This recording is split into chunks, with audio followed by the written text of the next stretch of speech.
Hai, di tutorial ini kita akan belajar cara menggunakan keypad 4x4 dan membuat login sistem yang simple. Mulai episode ini, pada bagian awal video, hasil akan ditunjukkan terlebih dahulu untuk mempermudah pemahaman saat penjelasan kode.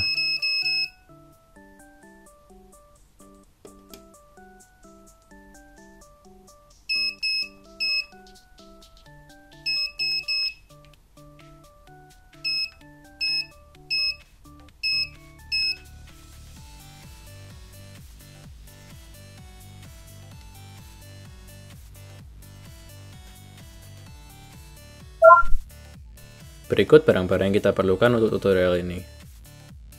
Sebuah komputer, Arduino Uno,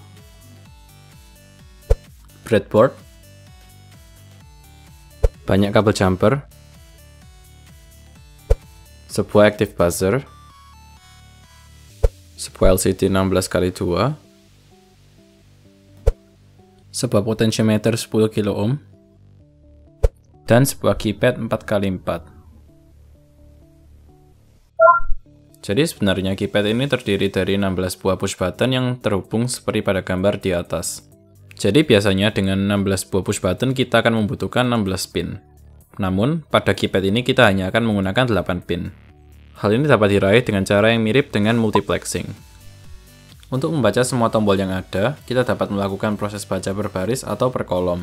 Sebagai contoh, kita akan melakukan proses baca per baris. Jadi, pin yang kita gunakan untuk membaca input adalah pin 4 hingga pin 1. Akan kita set sebagai input pull up. Lalu pin 8 hingga pin 5 akan mengatur sinyal yang dikirim oleh tombol. Sebagai contoh, kita menekan tombol 6. Pertama, kita akan membaca tombol pada baris pertama.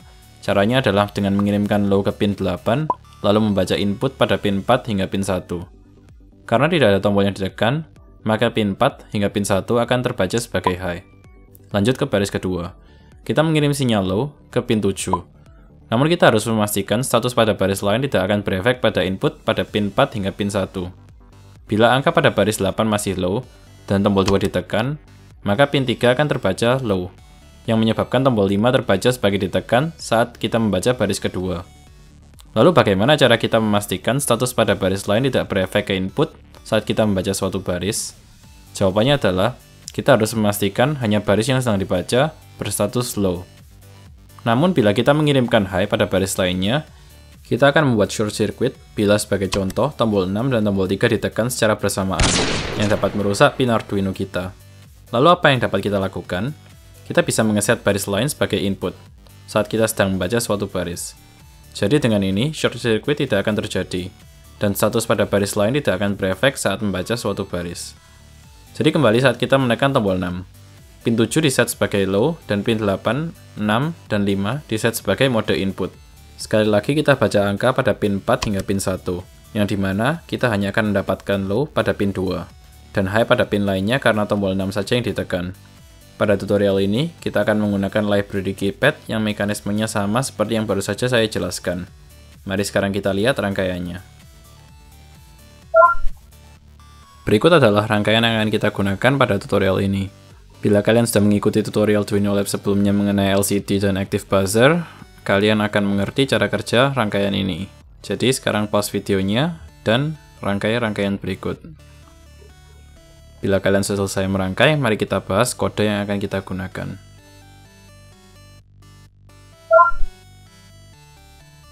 Untuk tutorial ini, ada dua library yang akan digunakan, yaitu library keypad dan liquid crystal. Library keypad tidak diinkludkan pada compiler Arduino secara default, jadi kalian bisa mendownload dan menginstal library ini dari link yang saya cantumkan di deskripsi.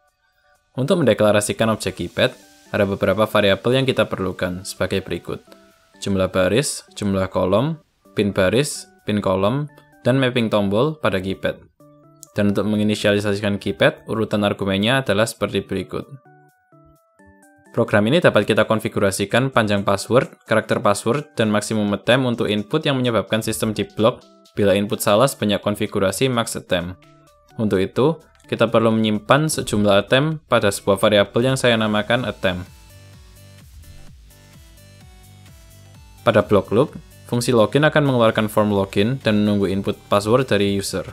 Fungsi ini akan mengembalikan true bila input password benar dan false bila input password salah.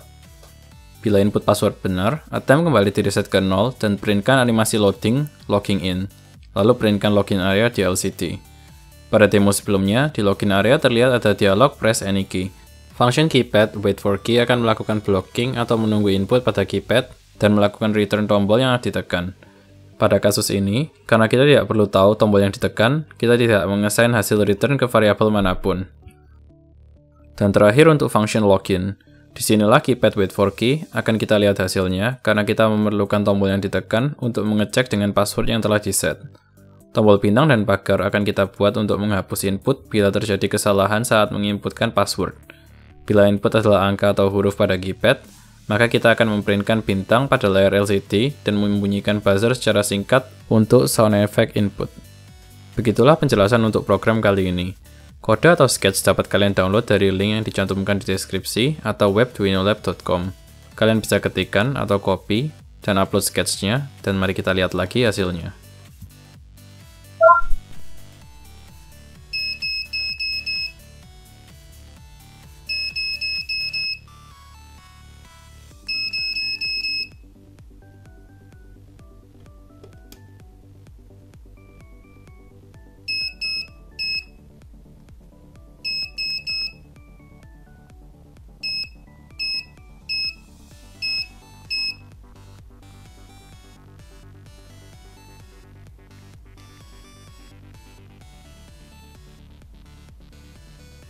Terima kasih sudah menonton video tutorial duinolab.com. Bila kalian punya pertanyaan, kritik, atau saran, bisa kalian tinggalkan di comment section di bawah dan saya akan berusaha untuk menjawab semua komentar kalian. Selamat bermain!